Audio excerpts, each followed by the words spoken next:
مسلمانانو د دنیا نه بې رغبتي اختیار کړئ. د دنیا سره زړه محبت مه ساتئ. د دنیا چې د انسان د هلاکت کندو ته غورځوي. د دنیا محبت نفس رسلي سره پیسې وي جیداد وي دا ډېره ښه خبره ده، خو چې د دې سره د محبت وي او شپه ورځ د دې د حاصلولو دپاره کوششونه کوي ویې تباه کوي. نو د زهد باره کې دومره احادیث راغلي دي چې زه هغه لږ حدیث هم تاسو ته نشم ویلی، دومره ډېر. قرآن کې الله تعالی موږ ته ډېرې خبرې د زهد متعلق کړي دي. بل تؤثرون الحیات الدنیا والآخرة خیر وابقى. الله وایي تاسو دنیا ته ترجیح ورکوئ، آخرت خو ډېر باقي مانده دی، همیشه دی. ما عندکم ینفض وما عند الله باق. الله وایي تاسو سره چې څه دي دا ختمیږي او زما سره چې څه دي دا باقي دي. آخرت زندگی د هغې خوشحالۍ نعمتونه همیشه همیشه دي او د دنیا خوشحالۍ دا ډېرې محدودې دي.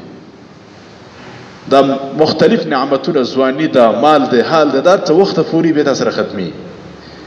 او که ته وایې زما سره مال زیاتېږي نو ته به مړ شي، ستا به ختم شي. ستا هغه کم مال چې دنیایي فایده هغه ته نشي حاصلولی، بس دا مال ستا نه پاتې کېږي. نو دنیایي خوندونه دا همیشه نه وي.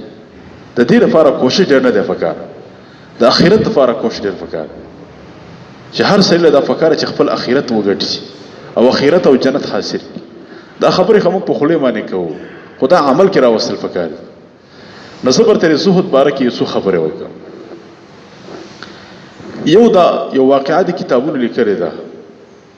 ما سره ګاډۍ نشته ټیم ته ګوره لږ ټیم شته دی ښه دي. نو یو واقعه د علماو لیکلې ده د زهد او د دنیا د مولي حالت د اوسني حالاتو متعلق تاسو یو خبره کوم. دا کوم حالات چې اوس روان عمر رضی الله عنه چې کله خلیفه شو، امیر المؤمنین عمر رضی الله عنه، نو هغه ډېر خیر سړی و. نو حبس و علاقه د شام طرف ته هغې ته یو ګورنر ولېږه. هغه ګورنر نوم دی سعید بن عامر الجمحي رضی الله عنه. سعید بن عامر دې نوم ته وګوره څومره ښایسته نوم دی. سعید نیکبخته انسان دی او حقیقت کې داسې و. اوس موږ او تاسې داسې نومونه ماشومانو ته کېږدو چې هغه نومونه اثر په دې جسم کې وي، اسماء لره مسمیاتو کې اثر وي. دا څومره ښایسته نوم دی سعید بن عامر الجمحي. دا یو مشهور صحابي دی. عمر رضی الله عنه دې تیار کړ چې ته لاړ شه حمص ته او هلته به ته خلکو مشري کې. دا نه چلته خواهشات پوره کې، نه د خلکو خدمت به کې، ځکه سید القوم خادمهم، د قوم مشر د قوم خادمي، د خلکو خدمت به کې. نو سعید بن عامر رضی الله عنه ولیک حمص علاقې ته ورسېد. هلته د خلکو ګورنري مشري کوله، ډېر ښکلي انداز کې د خلکو خدمت کوه. نو عمر رضی الله عنه معمول دا و چې کله کله به یې د ملګرو تپوس کوو، د خپلو ملګرو چې کوم کسان یې لېږلي وو او مسؤلیت او ذمهواري ورته حواله کړې وه هغې تپوس پرې کوو. نو یو ځل عمر رضی الله عنه د حمص په دوره لاړی، حمص علاقې ته ورسېد. ټول خلک یې راجمع کړ، غاټ جومات د خلکو نه تپوس وکړو. وایي کیف وجدتم عاملکم،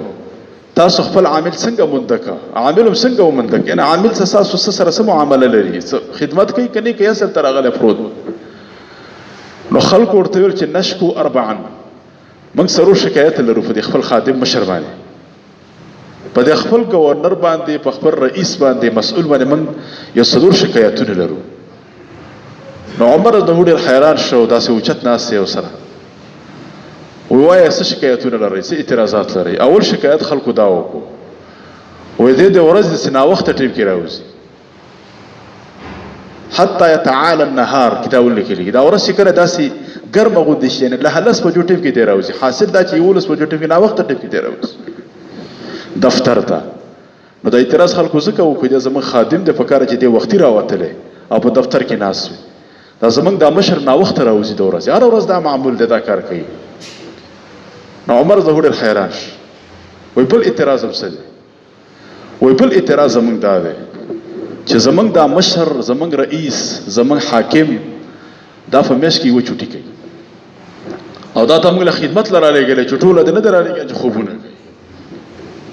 دا چوټي ولې کوي؟ وای دریم اعتراض زموږ دار خلکو ویل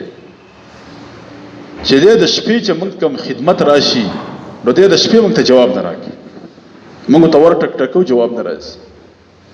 د شپې زموږ ضرورتونه راځي دا زموږ مشر د پکاره چې د شپې زموږ خدمت وای څلورم اعتراض هم څه دی وای څلورم اعتراض زموږ دا دی چې کله کله مجلس کې یو وفد راشي د خلکو او زموږ د مشر موږ ټول ملګري ناست دي دا مشران نو زموږ په دې مشر باندې څه چغه غوندې وکړي بېهوشي غوندې پرې راځي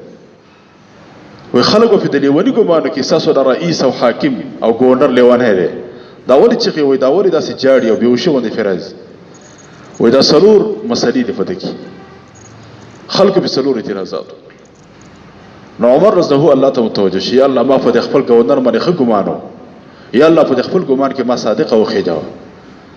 چېرته خطا نه شم په د خپل ګمان نو ده ته یې وویل ځان سره کښېنو سعید بن عامر او ټول خلک ناست دي چې دا خلک په تا باندې اول دا اعتراض لري او دا عظیم اعتراض دی ته په دې د ورځې ناوخته ولې راوځي نو هغه ورته وویل چې په دې کې زه په حقه یم والله ان کنتو قسم په الله چې زه دا خبره بده ګڼنم چې زه دا خپل راز کاره کړم والله ان کنتو اکرهو زه دا بده ګڼم چې دا خپل راز افشا کړم او دې کې زه په حقه یم بس دې نه زما نه تېر شي نو هغه ورته چې نه خامخا جواب ولورم نو هغه ورته ویلې چې زما ښځه چې دا هغه بیماره ده او زما خادم نشته او نه مې خادمه داسې څوک شته چې نوکره خدمت وکړي نو زه چې د ورځې راوځم دفتر ته نو اول ښځې له وړه وغږم چې کله خمبیره شي او روټۍ ورته برابر کړم بیا بار راوځم دفتر ته راوځم ورته ویل چې دا خلک دا اعتراض لري چې د شپې موږ ته دې جواب نه راکوي چې موږ ور ټک ټکو د شپې داسې موږ له بار نه راوځي نو هغه ورته زه په دې کې په حقه یم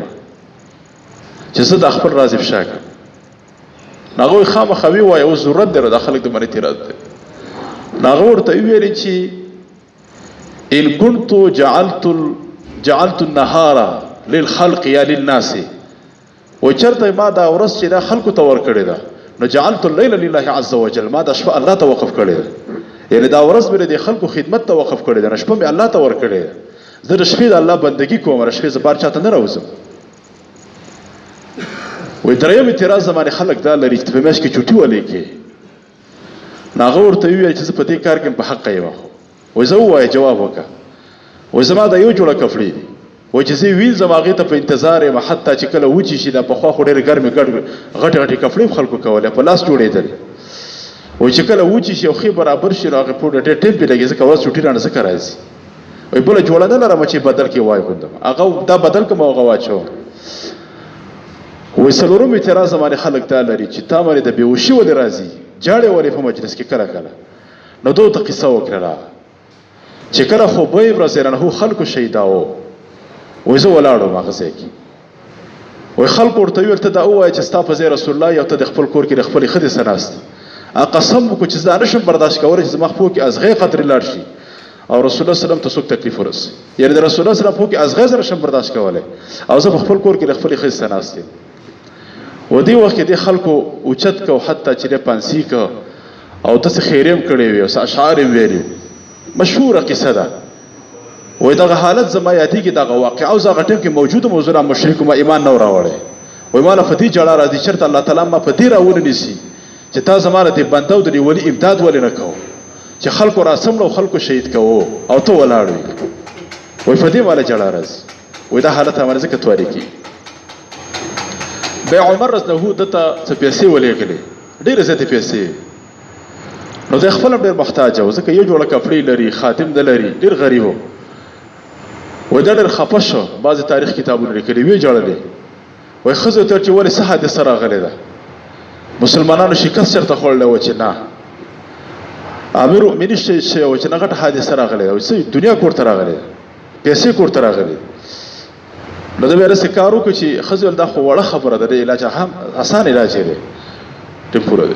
نو ته ور منډه کړلې او خپل یو کور والا کس یې راوسته او هغه